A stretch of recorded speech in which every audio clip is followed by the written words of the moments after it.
What's good, everybody? It's your girl Amanda Denise, and I'm back with another video. Today is Tuesday, September 24th, and this is a video about how it is like parenting a child who suffers from mental illness and other health conditions. I hope you guys are enjoying this beautiful day, and I hope you guys are blessed and highly favored and living a prosperous life. So, what is it like parenting a child who suffers from mental illness?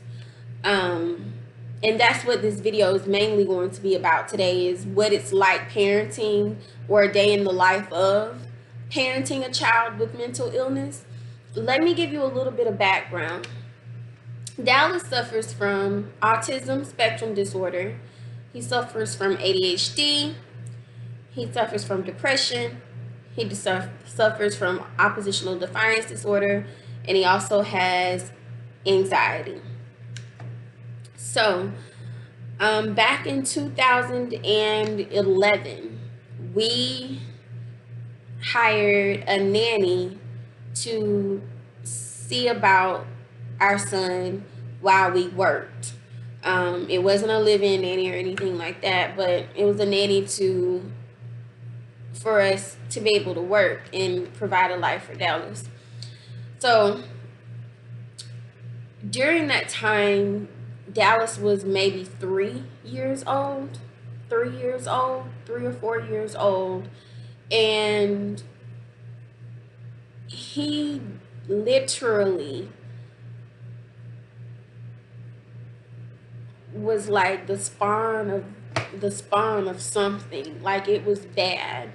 He would take his stools and smear it all over the walls. This is with the nanny. He would scream for hours.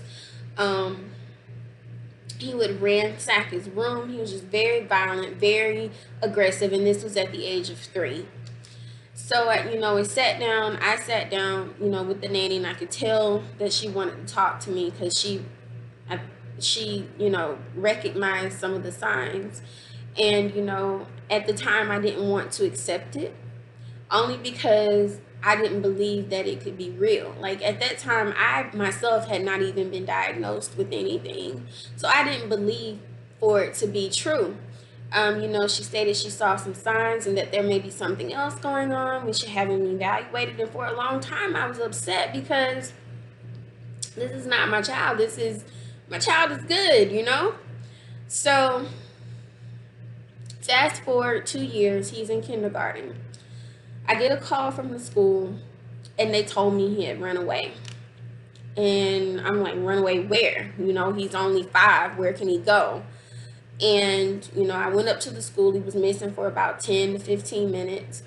And we ended up finding him on the playground under a slide. And I said, Dallas, why did you run away? What's wrong? Tell mommy what's going on. And he told me he was scared. And I said, scared of what? And he said he didn't understand what was being taught. He didn't like the school. It was a bunch of stuff that he told me. And, we sat down with the principal and the teacher to figure out, what it was that he needed, what it was that we could do differently to make him more comfortable. Well, those accommodations didn't work. This was before he was diagnosed. And, we started realizing, like, there was something wrong. Like, something had to be wrong. He At home, he would be withdrawn. He would just sit in a corner, play by himself, not say anything.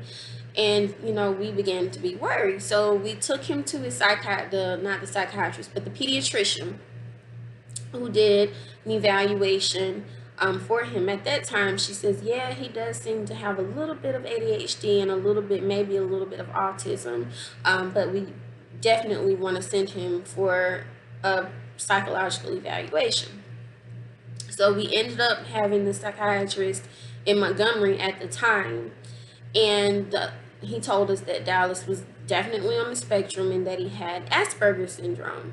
Well, they don't even use that as a classification anymore. It's either high functioning, low functioning autism, and Dallas is on the high functioning side of things. So he also diagnosed Dallas with oppositional defiance disorder. So what does that mean? Dallas has a problem with authority. He pretty much disrespects anybody that isn't his mom or dad. Like, if he doesn't trust you, he won't respect you. He won't speak to you. He won't talk to you. He won't do anything of that nature. So we began medication. I remember it was Abilify, and it made him like a robot. So we took him back to school, and the school had a problem with him being like a robot. So I said, either he's too active or he's not active enough. Like, what do you want? There has to be a medium. So we ended up removing him from that school because we moved, and that's when we purchased our house. So we moved, and we put him into the school he is in now. Well, it's been a journey from the very beginning. From kindergarten until now, it has been quite a journey. Kindergarten, he would just scream with no avail, would not stop. It's very disrespectful to his teachers. This is all at 5 years old. And it was like he was just having a very hard time adjusting. Everything was just, it was just too much. So we ended up, talking to his doctor, and his doctor changed his medication schedule and dosage and everything like that. And then for a while, it worked until he got to, what was it, third grade? Let's see, 2015. So yeah, third grade. Dallas was in the third grade, right? I got a call from the school. Dallas had been restrained so many times that it wasn't even funny. It was troubling how many times the school restrained my son. And every time I went up there about him, they would not tell me, what triggered him. And it's almost like they don't know how to deal with kids on the spectrum, or in any instance. And I'm not making excuses for what he has done, but it's almost like they don't know how to handle kids that are on the spectrum or special needs or need additional help or something of that sort. So they called me and told me he had been restrained. I dropped everything and I went up there to see what, the issue was. And lo and behold, he had been restrained because he became aggressive and was throwing things and pitching a fit, like he acted a straight fool. So I took him home. I talked to him and I said, Dallas, what's going on with you? He said that he didn't like the school. And I said, why don't you like the school? And he never would tell me. So fast forward, the school tells me either you take him out of school or you get him hospitalized. So we had no choice. The school basically forced us to hospitalize our son, which was needed. We were just in denial. I was 9 months pregnant and it just didn't work out. So he was in the hospital after terroristic threats and suicidal ideations. Yes, at the age of 8, I believe. Yeah, 8. He was having suicidal ideations at that time. And so we took him to the hospital and they kept him for a week due to the terroristic threats, the suicidal ideations, just everything in general. He needed intervention, which is what we gave him. So after he got out, things got a little bit better. I had the baby. Everything was fine. He loves his sister. Now, when he's at home, everything is fine. I won't say everything is fine now, but, back then, everything was fine. He, would come home, play with his sister. That's like the highlight of his life. Like, he loves his little sister. And he comes home, he plays with her, talks to her, and then he goes to his room and he's withdrawn. He's either sleeping or he's laying down. He doesn't really play. So what is it like from a parental standpoint?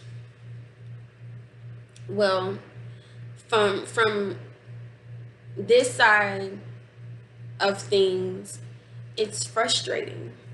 It's like you want to fix your child, but you don't know how. You have tried everything from alternative medicine to different medications, hospitalization. You've prayed, you've cried, you've sacrificed, Um, you've implemented different strategies with the school, and nothing seems to be helping. And that's our case right now. He is definitely suffering from depression. Just last week, he attempted to take his life, as well as had several suicidal ideations. And I had to go up to the school, and they had the suicide protocol activated, as well as the sheriff was there. It was just a big mess. So I ended up taking him to the psychiatrist the next day, because I'm like, at this point, Dallas needs some type of intervention. He needs some type of in-house intervention, or something to kind of help him get his thoughts and mind things sorted out. But as a mom, I was frustrated because I should be able to do this for him. I should be able to help heal him. And even as a life coach, I'm confused. I'm lost, because this is my child and I don't know what to do to save him. And it's like, at the end of the day, we've made sacrifices. We put up a lot of money. We spend time with him. We love on him. We make sure that he knows that he is loved by his family. His problem is, and he did open up to us, he said that nobody likes him, nobody loves him at school. And there's, situations that I can't speak on, because then, I don't want to make anyone upset. But there are times when people love on his sister more than they love on him. And that makes him feel some kind of way, and rightfully so. Like, why is this happening? Why don't they love me like they love her? And it's sad, in a sense. It is very sad. So right now we're struggling. It's very frustrating. And I know I keep saying that word, but that's the only word that I can think of. It's emotionally draining. Every day we get calls from school, like every day, not even being a little bit sarcastic here. It's every single day we get a call from the school saying something that he's done or said or did. The day that he attempted to take his own life, he punched a teacher in the face, which caused them to have to suspend him for a day.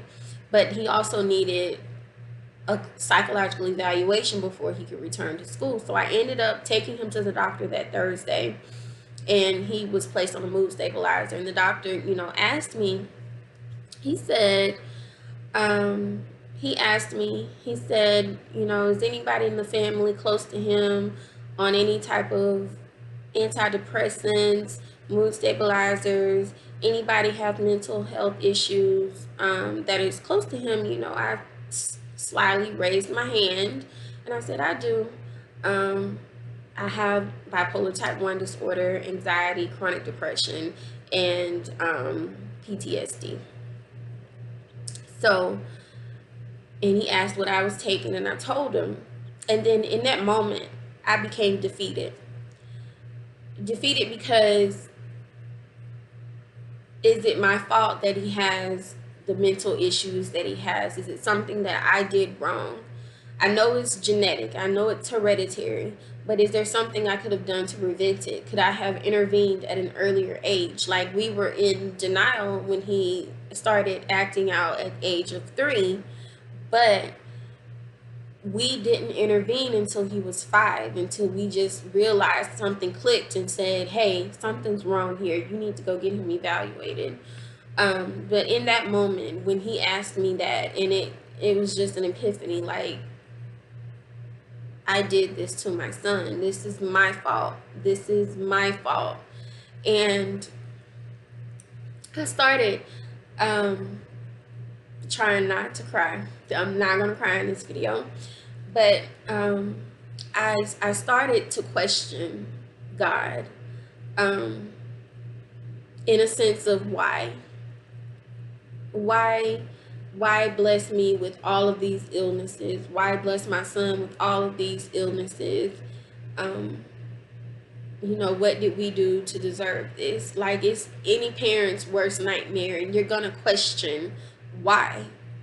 And I questioned why. I didn't know what to do, what to say, where to go. I didn't even know what to pray at one point. I prayed all I could pray. I cried all I could cry. And all I could hope was that God heard my cries out to him and would intercede on my behalf. But I knew that I had to do work on myself, to make sure that he was in the right hands. So it's very frustrating as a parent to be able to see your child going through something and suffering, and you can't do anything to help them or to take the pain away or to fix them.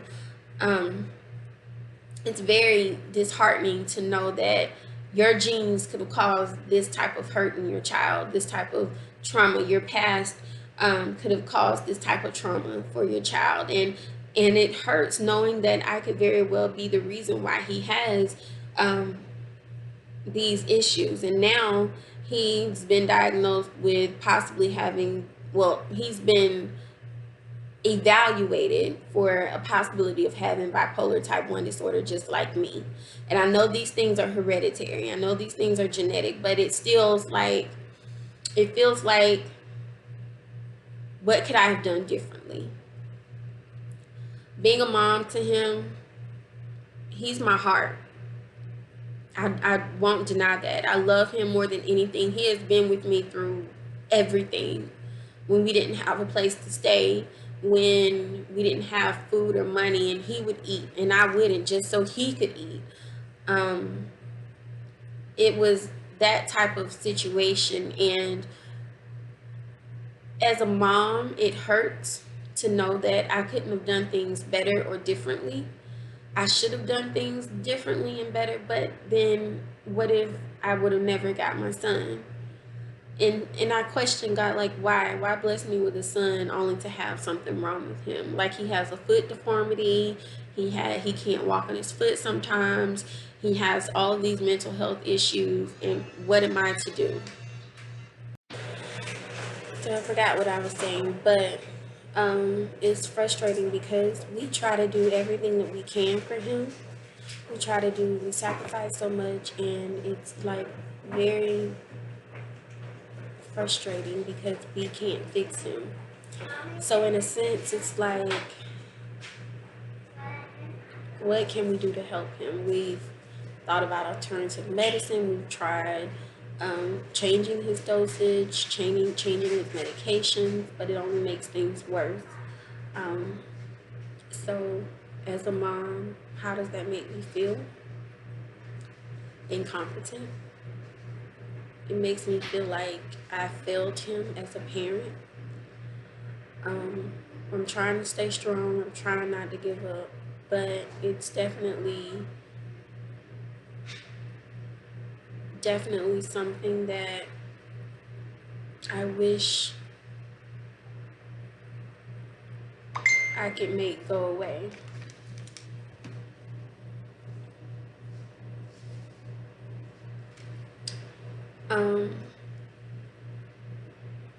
So that's pretty much it, like how we've been handling it. I just ask that you guys keep us lifted in prayer, and hopefully, things will work itself out and he will get better. I'll post a second video just to update you guys on the situation, and hopefully you'll be able to give me some insight. So I thank you, and I hope that you have a wonderful day.